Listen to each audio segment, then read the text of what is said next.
Hi everyone, it's Lesley from HungryHeffyCrafts and thanks for joining me today. I have another fun card to share with you guys. I'm calling it Mermaid Surprise because when you first look at the card it just looks like an underwater scene, but then a little mermaid swims by. Let me show you. Here you go, cute underwater scene. Wow, mermaid. So this card itself was inspired by two stamp sets that I have, the Critters of the Sea and then the Mermaid for You, and the Mermaid one is just one of their new collection. So I had an idea and I just went with it, and I knew that I needed to do quite a bit of stamping. So I'm stamping some of the images from both of these stamp sets using Memento Tuxedo black ink onto some Nina Solar White cardstock, and then for some of the little seagrass and coral I'm using some of my ink pads from Simon Says Stamp. I'm cutting two stitch rectangles out of some watercolor cardstock to help me build my mechanism and to be the front panel of my card.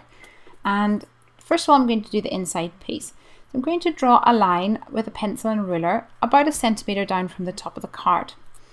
Then I'm going to use my stitch circle die as a guide and make sure that my second line is a little bit bigger than the circle.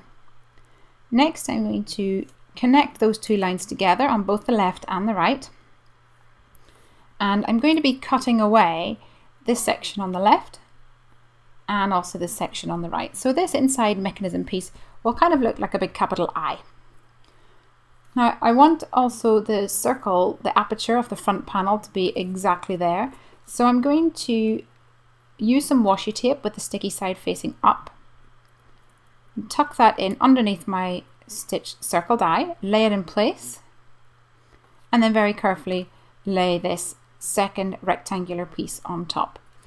And now I have my die perfectly in place so I can run it through the Cuttlebug. Using my trimmer and my scissors, I'm going to cut away those panels on the left and the right, and now I'm left with my two pieces that I need to create my card. And to help me build the scene, I'm going to just trace on the inside. So I have a guide, and I'm going to get to work with my distress inks to create a nice underwater scene. I'm spritzing these to give a really cool distressed effect to these panels, and I'm lining them up, figuring out exactly where I want them to go.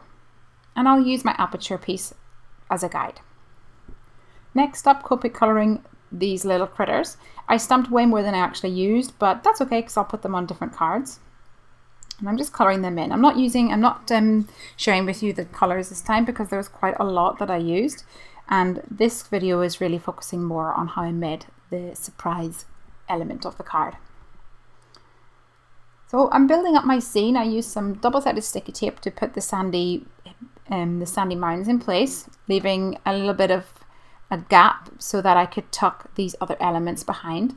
And I'm using some multi-matte medium by Ranger to stick these little stamped images on top.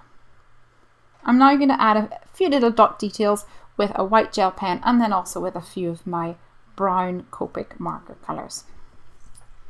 Now I'm going to have a panel that swims past this.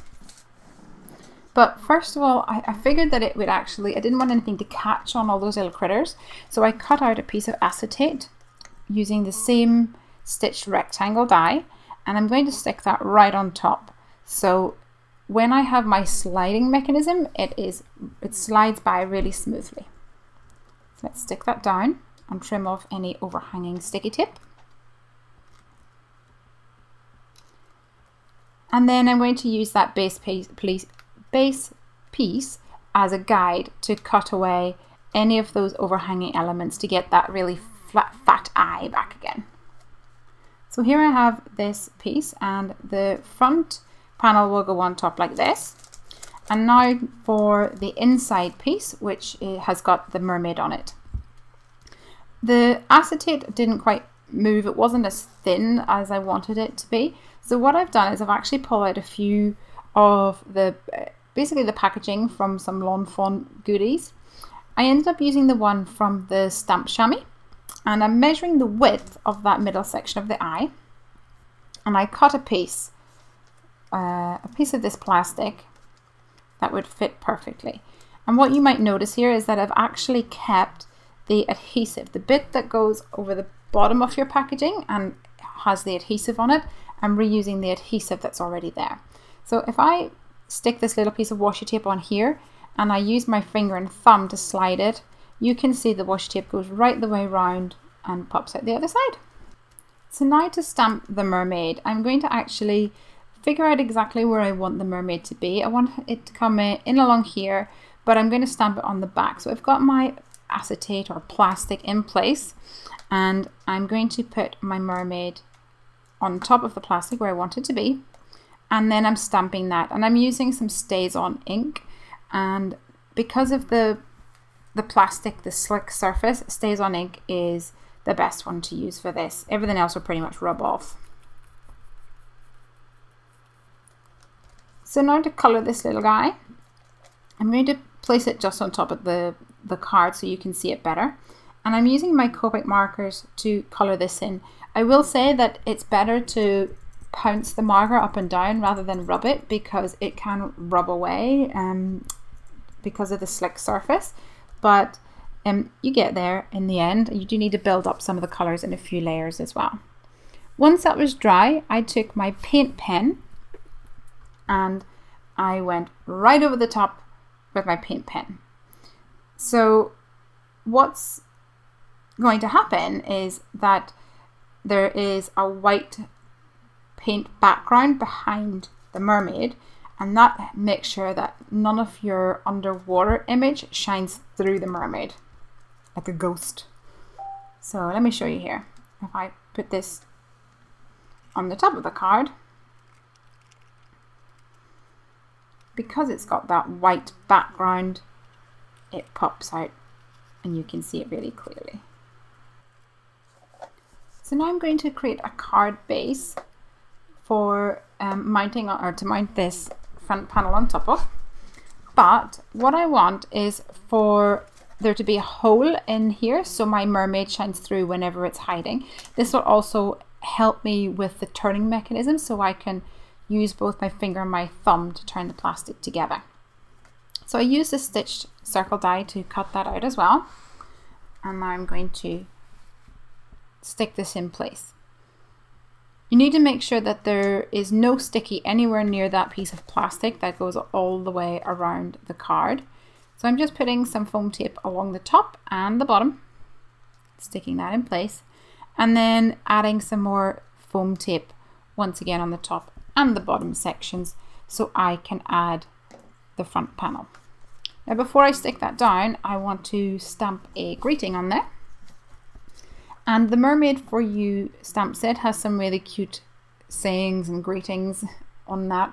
So I picked out the one that said "See you soon." I thought that was fun. So now I have my greeting in place, I can stick this on here. So let's stick that down. And there we have it, the card is done.